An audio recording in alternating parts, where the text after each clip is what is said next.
What if the This man place who has the best humiliated view. you was It really never as does, and the powerful company isn't as bad you either. believed? I'm glad you think so. What happens when the lies holding someone's empire together begin to crack from the inside?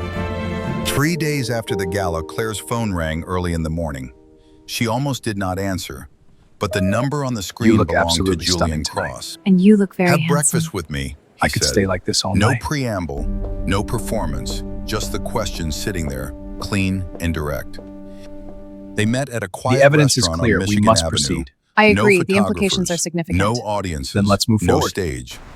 Julian looked at her differently in daylight, less guarded somehow.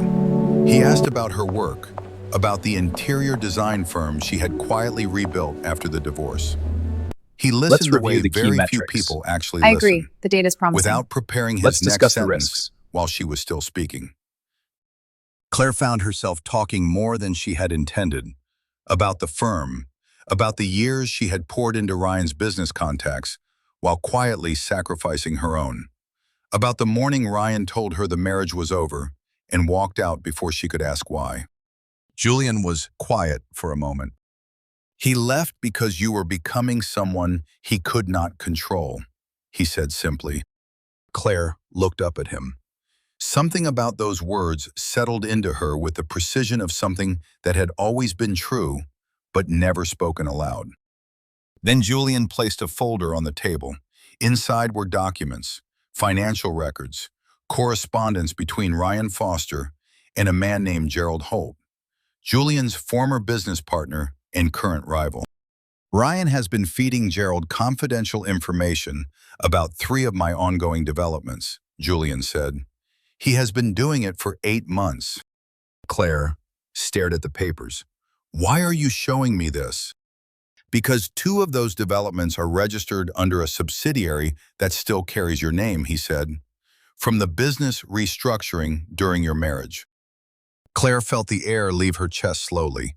She had signed papers during the divorce without fully reading them. Her lawyer at the time had been recommended by Ryan. He set you up, Julian said quietly. If this surfaces without your knowledge, you become legally exposed alongside him. Claire looked at the documents again. The man she had grieved, the man she had blamed herself for losing, had been using her name as a financial shield for nearly a year. This was no longer about a kiss at a gala. This was about survival. And Claire Bennett had already learned once what happened when she let someone else hold her future. She closed the folder and raised her eyes to Julian. What do we do? She said.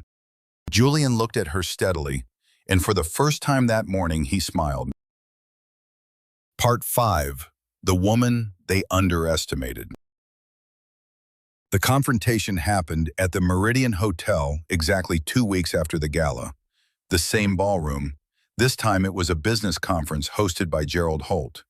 And Ryan Foster was seated at the front table beside Vanessa, looking perfectly comfortable in the life he had constructed on top of other people. Claire walked in wearing ivory, calm, unhurried, alone at first. Ryan saw her immediately, and the color shifted visibly in his face. Vanessa leaned toward him, whispering something fast and sharp. Then Julian entered from the opposite side of the room, and Gerald Holt saw him and rose from his chair. What none of them knew was that Claire had spent 2 weeks working quietly with Julian's legal team. She had reviewed every document. She had provided testimony about the business restructuring she had never fully understood during the divorce. She had reconstructed a timeline that placed Ryan's manipulation on full display. Julian approached the podium first. He spoke without raising his voice. He presented the documentation, the financial routing, the forged correspondence, the deliberate exposure of confidential development plans. The room shifted the way a crowd shifts when it realizes the ground has changed. Ryan stood and began to speak, but Claire was already at the microphone. She did not shout. She did not break down. She stood with her shoulders back and spoke every single truth with the precision of a woman who had rehearsed silence for too long. I was made to feel small, she said, by a man who was afraid of what I was becoming. The room was absolutely still. Ryan could not hold her gaze. Vanessa stared at the table. Gerald Holt sat back down slowly. When it was over, Julian stood beside Claire. Not in front of her, beside her. The way someone stands when they respect what they are standing next to. Dana found Claire in the corridor afterward. "You were extraordinary," she said. Claire felt something she had almost forgotten. Not triumph exactly, something quieter and more permanent than that. The feeling of finally belonging to herself again. She This looked at place has the Julian. best view. He looked back. It really does, and No the company isn't bad performance, either. no I'm glad you audience think needed. so. Just two people who had found each other in the middle of someone else's cruelty. Ryan Foster left the conference before it ended. The legal proceedings that followed cost him the Gerald Holt alliance entirely. You look absolutely Vanessa stunning was tonight. photographed And you alone look very outside the handsome. hotel that evening. I could stay like this all And night. Claire Bennett walked out of the Meridian Hotel into the Chicago night holding Julian's hand. Not rescued. The evidence is Not clear. We defined by must what had proceed. been done to I her. agree, the implications are Simply significant. free. Then let's move forward. What this story teaches us. Lesson 1.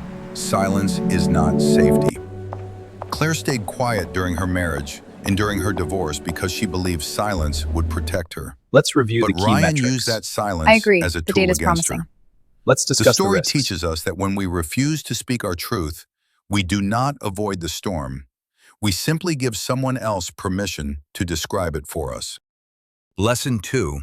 Arrogance is the loudest announcement of insecurity. Ryan returned to humiliate Claire publicly because deep inside he understood she was stronger than he had allowed her to become. Vanessa performed cruelty because she needed an audience to feel powerful. True confidence requires no witness and no victim. The people who work hardest to make others feel small are always the ones most afraid of being seen clearly themselves. Lesson 3. Your value does not require someone else's recognition to be real. Claire did not need Ryan to admit his cruelty for her healing to begin. She did not need Julian's kiss to make her worthy of a room. She was already worthy. The story's deepest lesson is that we are not diminished by those who fail to see us. We are only diminished when we begin to see ourselves through their limited and self-serving eyes. What if the night you dreaded most became the night that changed your entire life? What happens when a woman the world tried to forget walks into a room and refuses to disappear? The Meridian Hotel ballroom in Chicago blazed with gold light that evening. Every chandelier above poured warmth over hundreds of the city's most powerful and polished faces. Claire Bennett stood near the arched entrance and pressed her fingers against the fabric of her deep blue gown. She had not wanted to come tonight. Her closest friend Dana had spent 2 days convincing her that hiding inside her apartment was no longer strength, it was surrender. So Claire had come, and she had made herself only one quiet promise: survive the night with her dignity still intact. She moved through the crowd carefully, her dark hair swept into an elegant knot, her posture graceful, even though her pulse was anything but steady. She took a glass of champagne from a passing server and repeated silently that she was fine. She was not fine at all. Then the murmur began, moving through the ballroom like a slow, cold wave. Heads turned toward the main entrance all at once, and Claire felt it before she even looked. Ryan Foster walked in wearing a charcoal suit that fit him perfectly, his shoulders relaxed and his smile wide and completely intentional. He had always known how to enter a room, but he was not alone tonight. Beside him, Vanessa Reed moved in a crimson gown that caught every light. Her hand curled around Ryan's arm like she owned everything she touched. Ryan leaned toward her ear, and she, softly tilting her head back with the ease of a woman who had never once doubted her own position. Claire's grip tightened around her champagne glass. She had rehearsed this moment in her mind 100 times, but nothing her imagination had built had prepared her for the actual weight of it. Ryan's eyes swept the room and found her almost immediately. He did not look away. He smiled wider and began steering Vanessa directly toward where Claire stood. It was not coincidence. Every step he took was a message. "Claire," he said smoothly, "I honestly didn't expect to see you here."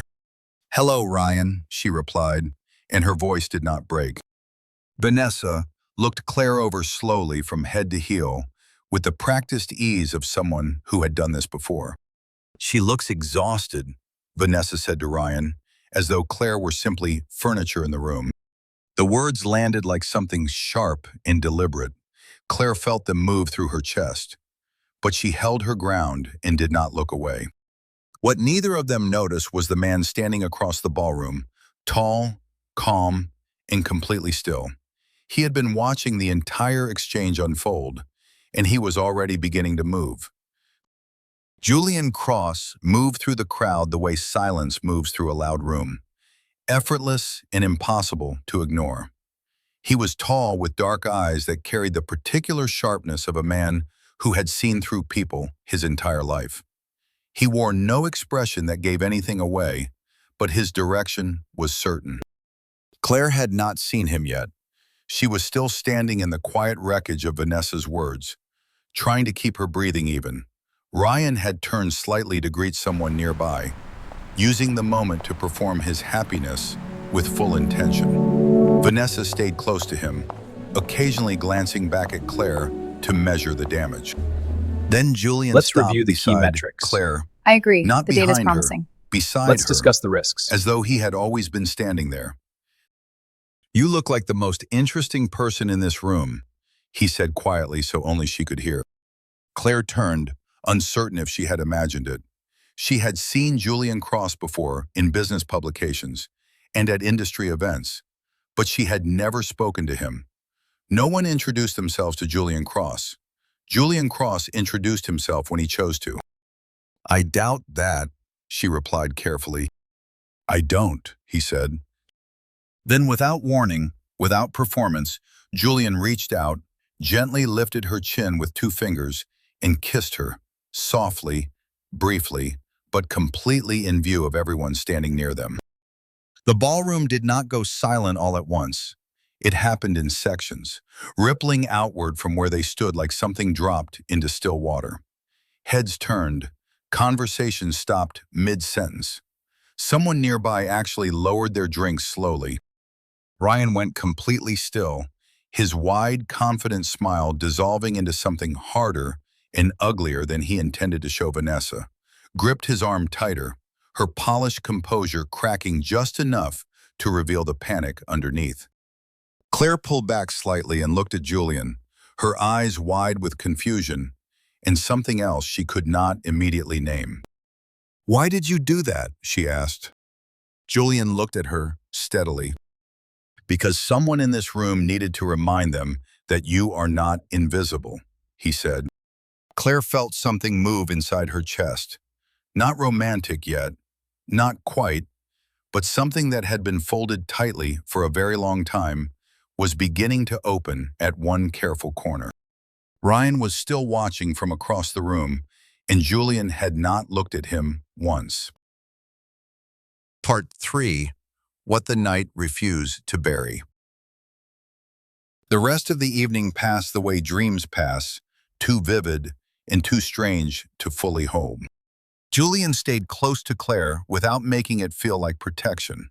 He spoke to her about small things first, the architecture of the Meridian Hotel, the way charity galas always served cold food and called it gourmet. Claire surprised herself with the sound of it. It had been a long time since she had laughed at a gala without forcing it. Ryan tried twice to cross the room toward them. Both times something in Julian's posture shifted, barely visibly, and both times Ryan found a reason to stop and turn away. Vanessa noticed this, and her expression revealed how little she appreciated being outmaneuvered in public.